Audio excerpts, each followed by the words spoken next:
Before the glint of silver or the weight of gold ever settled in a Libyan palm, trade was a dance of goods, a conversation of value. Imagine just for a moment the vast sun-drenched landscapes of ancient Libya. Here, communities thrived, not on money, but on what the land and their own hands could provide. They were shepherds, farmers, and artisans. Their wealth was counted in heads of cattle, in measures of grain, in jars of rich olive oil.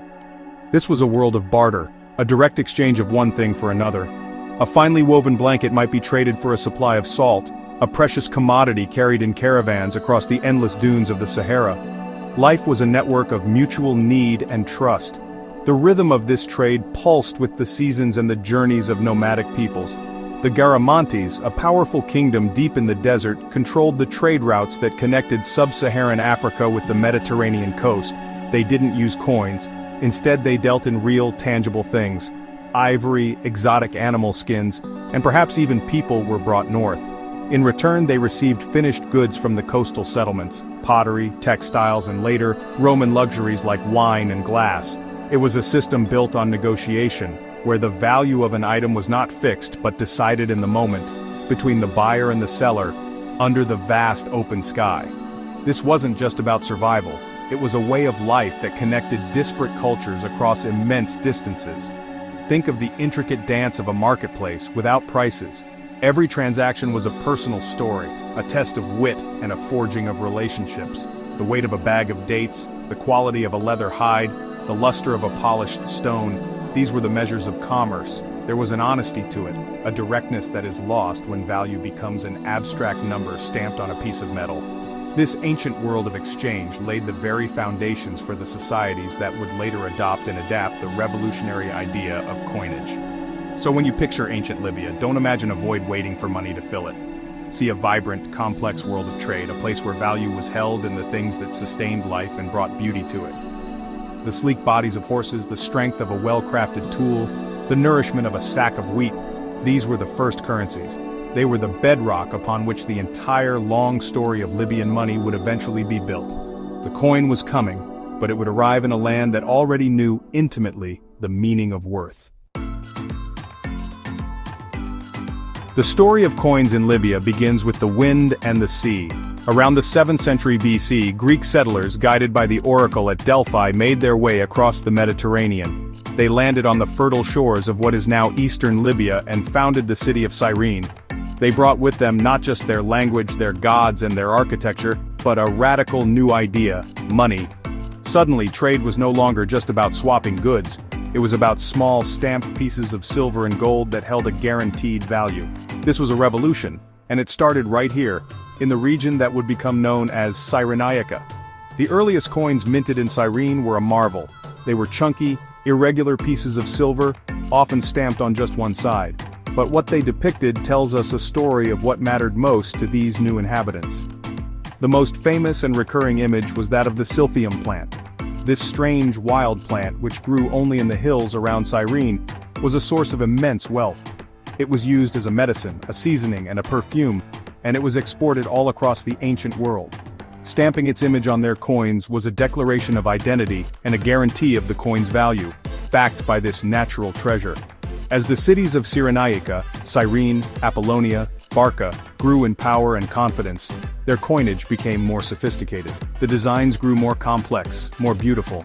Alongside the silphium plant, we start to see other powerful symbols. The head of Zeus Ammon, a powerful fusion of the Greek king of the gods, and the local Libyan deity Amun, with his distinctive ram's horns, became a common feature. This wasn't just decoration, it was a clever piece of political branding, showing a blending of cultures. We also see images of gazelles, eagles, and the nymph Cyrene herself wrestling a lion, a powerful myth that told the story of the city's founding. These coins were more than just tools for buying and selling. They were miniature billboards, broadcasting the power, wealth, and identity of the Greek cities in Libya to the wider world. When a merchant in Athens or Alexandria held a coin from Cyrene, they held a piece of Libya in their hand. They saw the silphium and knew of its preciousness. They saw Zeus Ammon and understood the city's divine connections. The arrival of the Greeks and their coinage didn't just change the economy, it put Libya on the map, stamping its story onto metal and sending it across the known world. After the Greeks came the Romans. The fall of the Ptolemaic kingdom in nearby Egypt meant that Libya too was drawn into the orbit of the mightiest empire the world had ever seen. By the 1st century BC, Rome's influence was undeniable, and with it came its currency. The beautiful artistic silver coins of the Greek cities began to disappear, replaced by the standardized powerful coinage of Rome. The Roman denarius, and later the gold aureus, became the dominant currency. The faces on these coins were no longer local gods or plants. They were the faces of emperors: Augustus, Tiberius, Nero, men who ruled from a city hundreds of miles away. The arrival of Roman coins transformed the economy of the region, now a Roman province. Trade boomed. Olive oil and grain from the fertile coastal plains were shipped across the Mediterranean to feed the citizens of Rome, and it was all paid for in Roman currency. The great Roman cities of Leptis Magna and Sabratha, with their grand theaters, forums and temples, were built on the back of this trade. While official imperial coins were used for large-scale commerce, local cities were sometimes allowed to mint smaller bronze coins for everyday transactions in the marketplace. These local coins often carried a blend of Roman and local identity, perhaps with the emperor's portrait on one side and a local symbol like a palm tree on the other. Every coin was a piece of Roman propaganda, a constant reminder of who was in charge. Holding a coin with the stern face of an emperor like Trajan or Hadrian was like holding a tiny piece of imperial authority. These coins celebrated military victories, engineering marvels like new aqueducts, and the emperor's divine status. For the people living in Libya, these coins were a daily encounter with the immense power and reach of the Roman state. The money in their purse connected their small town to the grand sweep of an empire that stretched from Britain to Mesopotamia. It was a tangible link to a globalized world, Roman style. When the Roman Empire split, Libya fell under the control of the Eastern Roman or Byzantine Empire based in Constantinople. The coinage changed again. The solid gold solidus became the standard, a coin so reliable it was the envy of the known world for centuries. The portraits of the emperors became more stylized, more iconic and less realistic, often depicted holding a cross to signify the empire's Christian faith. Emperors like Justinian I, who sought to reconquer the old Western territories, had their coins circulating throughout Libya.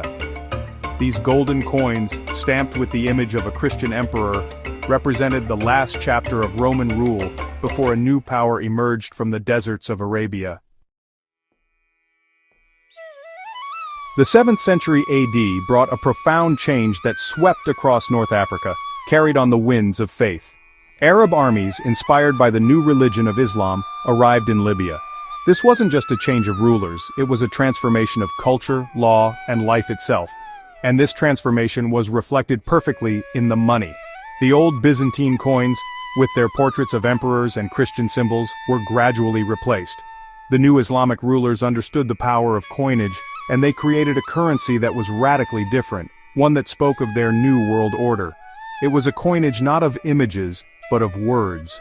The defining feature of this new Islamic coinage was its aniconic nature. It had no pictures of people or animals. This was a direct move away from the Roman and Byzantine tradition. Instead, the coins were covered in beautiful Arabic script. These inscriptions were messages of faith. They typically included the Shahada, the Islamic declaration of faith. There is no God but God, and Muhammad is his messenger. They also stated the name of the ruling caliph, the mint location, cities like Tripoli and Barca, which is the Arabic name for Barca, and the year the coin was struck according to the Islamic calendar. Every coin was a miniature sermon, a declaration of faith and political authority. Over the centuries, different Islamic dynasties ruled over Libya, and each left their mark on the currency. The Umayyads introduced the first purely Arabic gold dinars and silver dirhams, setting the standard for centuries to come. Later, the Fatimids, who established a powerful caliphate from Egypt, issued coins of exceptional quality, often with concentric circles of text that were masterpieces of calligraphic art. These coins circulated widely, a testament to the economic power of their empire. Following them, dynasties like the Almohads and Hafsids continued the tradition, each adding the names of their own rulers to the coins that passed through Libyan markets. This period represents a fundamental shift in the very concept of money in Libya. For over 1,000 years, from the Greeks to the Byzantines, coins had been defined by the faces and symbols stamped upon them. The Islamic era changed all that. value and authority were now conveyed through the sacred word of God and the name of his chosen ruler on earth. The coins were not just for buying and selling, they were a constant daily reminder of the principles of the faith that now guided every aspect of society. The script itself became the symbol, a beautiful and powerful expression of a new civilization. By the 16th century, a new power had risen to dominate the Mediterranean, the Ottoman Empire. From their capital in Istanbul, the Ottoman sultans extended their rule across North Africa, and Libya became one of their provinces, or eyalets. With the Ottomans came their currency. The gold sultani, the silver aksi, and later the para and kurush became the official money of the land. These coins followed the Islamic tradition of being largely text-based, but with a unique Ottoman flourish. They featured the tugra, an elaborate and beautiful calligraphic seal of the reigning sultan. Each sultan had his own unique tugra, a complex monogram that was both a work of art and an undeniable mark of his authority. For centuries, the economy of Ottoman Libya ticked to the rhythm of these imperial coins. Taxes were collected in Ottoman currency, and trade with other parts of the empire was conducted using it. The mint in Tripoli, Trablusgarp, as the Ottomans called it, would strike coins bearing the tugra of the distant sultan in Istanbul, whether it was Suleiman the Magnificent or Selim III. This constant flow of imperial money reinforced the connection between Libya and the vast, powerful empire it belonged to. It was a tangible link, a piece of the sultan's authority that could be held in the hand, used to buy bread in the market or pay for passage on a ship. However, the Ottoman grip on this distant province was not always firm. In 1711, a local officer named Ahmed Karamanli seized power, establishing a dynasty that would rule Libya with a large degree of autonomy for over 100 years, while still formally acknowledging the Ottoman Sultan. This unique political situation was reflected in their coinage. The Karamanli rulers began to mint their own local coins. These coins were often cruder than the imperial Ottoman issues, but they were deeply significant. They still featured the Sultan's tugra to show respect, but they also included local symbols and, crucially, the name of the Karamanli ruler. These Karamanli coins, like the Gersh, tell a fascinating story of local identity asserting itself within a larger imperial framework. They were a declaration of semi-independence. While the tugra paid tribute to the distant sultan, the presence of the Karamanli name showed who held the real power on the ground. These coins were a practical solution to a shortage of imperial currency, but they were also a political statement. They represented a proud and distinct Libyan identity, navigating the complex world of imperial politics. The Karamanli period was a bridge between being a simple province and becoming a nation with its own destiny. The early 20th century saw the ambitions of a new European power cast a shadow over Libya. In 1911, the Kingdom of Italy, eager to build its own colonial empire, invaded the Ottoman provinces of Tripolitania and Cyrenaica. After a hard-fought war, Italy established control, and a new chapter in Libya's monetary history began. The Ottoman currency was swept away and replaced by the Italian lira. This was more than just a change of money. It was a symbol of a complete and total colonial takeover. The coins that now filled the pockets of Libyans were distinctly and proudly Italian. The new colonial coinage was designed to send a clear message. The coins bore the portrait of the Italian king, Victor Emmanuel III, leaving no doubt as to who was in charge. Other symbols of Italian power were common, such as the fasces, a bundle of rods with an axe, the ancient Roman symbol of authority that was adopted by Italy's fascist regime, and the eagle of imperial Rome. Italy saw itself as the heir to the Roman Empire, returning to its fourth shore. The currency was a key part of this propaganda, attempting to link modern Italian rule with the grandeur of ancient Rome. Coins were even given names like the Lira della Tripolitania. This period of Italian rule was dramatically interrupted by the Second World War. Libya became a brutal battleground, a sea of sand where the Axis powers of Germany and Italy fought against the Allied forces, primarily the British. This conflict brought monetary chaos. As different armies advanced and retreated across the desert, they brought their own money with them. In areas controlled by the Italians and Germans, the lira and the Reichsmark might have been used. But in the zones liberated and occupied by the British, a new form of currency appeared, the military authority lira, or emal. These were special banknotes printed by the British to use in occupied Italian territories. When the war ended, Italy had lost its colonies. Libya was left divided and administered by the victorious Allied powers. The country was split into 3 zones. The British military administered Tripolitania and Cyrenaica, where they continued to use military currency and eventually introduced the Egyptian pound due to close economic ties. Meanwhile, the French military administered the southern region of Fezzan, and there the Algerian franc became the main currency. For a few years, Libya was a country with 3 different monetary systems, a stark reflection of its fractured state in the aftermath of a devastating global conflict. After the turmoil of the Second World War, the path to Libya's future was uncertain. The country was divided, administered by foreign powers, and its economy was in tatters. But a spirit of unity and a desire for nationhood were growing. With the guidance of the United Nations, the 3 regions, Tripolitania, Cyrenaica, and Fezzan, came together. On Christmas Eve of 1951, Libya declared its independence as a constitutional monarchy, the United Kingdom of Libya, under King Idris I. One of the very first and most important tasks for the new nation was to create its own unified national currency. This was a profoundly symbolic act. For the first time in its long history, Libya would have a single currency that was truly its own. Not the money of a Greek settler, a Roman emperor, an Ottoman sultan, or a European colonizer. In 1952, the Libyan pound was introduced. It replaced the Egyptian pounds and French Algerian francs that had been circulating, finally stitching the country's economy together. The new banknotes and coins were a source of immense national pride. They were a tangible symbol that Libya was now one country, master of its own destiny. The design of the new coins was simple, elegant, and filled with meaning. The coins were issued in denominations of millièmes and piastres. They featured the portrait of King Idris I, the man who had become the symbol of Libyan unity and independence. His calm and dignified profile on the coinage represented the stability and tradition of the new monarchy. On the other side of the coins was the new national crest, a crown, symbolizing the monarchy, above a 9-pointed star set within a crescent.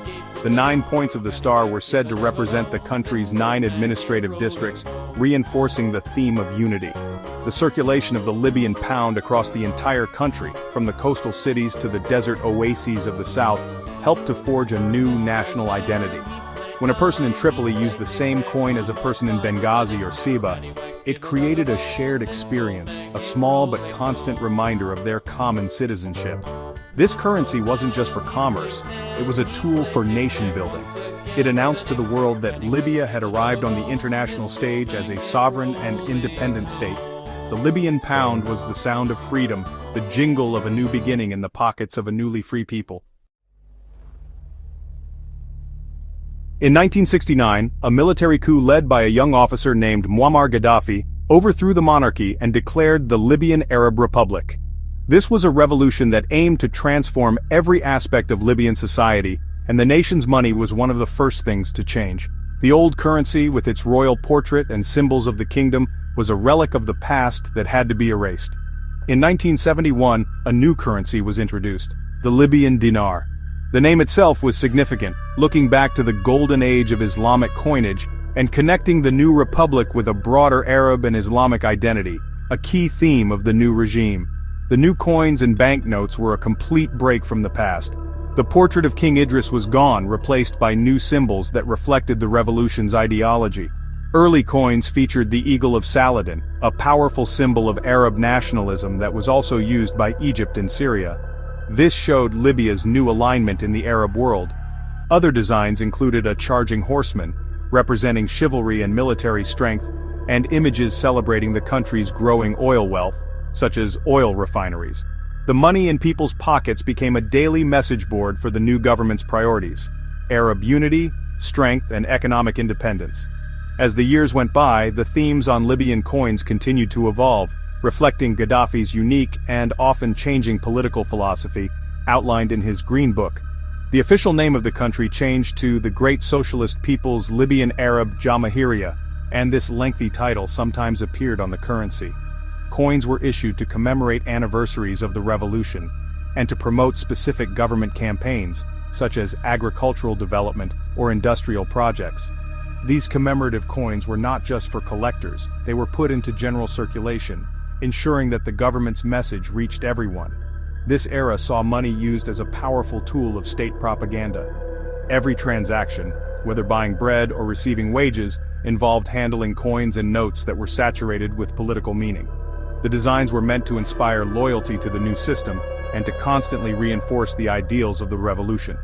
The Gaddafi-era dinar tells the story of a nation being reshaped from the top down, where even the smallest unit of currency was enlisted to play a role in building a new society. The money was a constant reminder of who was in power and the direction in which the country was being steered. The revolution of 2011, which overthrew the 42-year rule of Muammar Gaddafi, plunged Libya into another period of profound change and uncertainty. Just as in 1951 and 1969, the country's money became an immediate focus for transformation. The old coins and banknotes, covered in symbols of the Gaddafi regime, were now symbols of a fallen dictatorship. A priority for the new transitional authorities was to replace them with a currency that reflected the hopes and aspirations of the new Libya. The name of the currency, the dinar, was kept, but its face had to change. The Central Bank of Libya quickly set about designing and issuing new coins and banknotes. The first new coins released after 2011 were stripped of the old regime's political imagery. The designs were chosen to be unifying and historical, rather than ideological. For example, the new quarter and half dinar coins feature images that look back to Libya's deep past. One design shows the magnificent Roman arch of Marcus Aurelius in Tripoli, while another depicts the ancient Greek theater of Cyrene. These choices were deliberate, connecting modern Libya not to a recent political movement, but to its rich, diverse, and ancient heritage. It was an attempt to heal divisions by focusing on a shared history. However, the years following 2011 have been marked by political instability, division, and economic crisis. This has created immense challenges for the country's monetary system. For a time, rival governments in the east and west of the country even led to competing versions of banknotes being printed, threatening to split the country's economy. In this environment of uncertainty and high inflation, the role of coins in daily life has diminished significantly. Their low value means they are often seen as inconvenient, and many transactions are rounded to the nearest banknote denomination. Today, the story of Libyan coinage is at a crossroads. The physical coins in circulation are a testament to a desire for unity and a connection to a proud past. Yet, their practical use is hampered by the harsh economic realities of the present. The country faces a cash liquidity crisis, making all forms of physical money, including coins, sometimes hard to come by. The future of Libyan coinage is tied to the future of the country itself. Achieving political stability and economic recovery will be key to ensuring that the dinar, in both coin and banknote form, can once again become a stable and trusted symbol of a unified and prosperous Libya.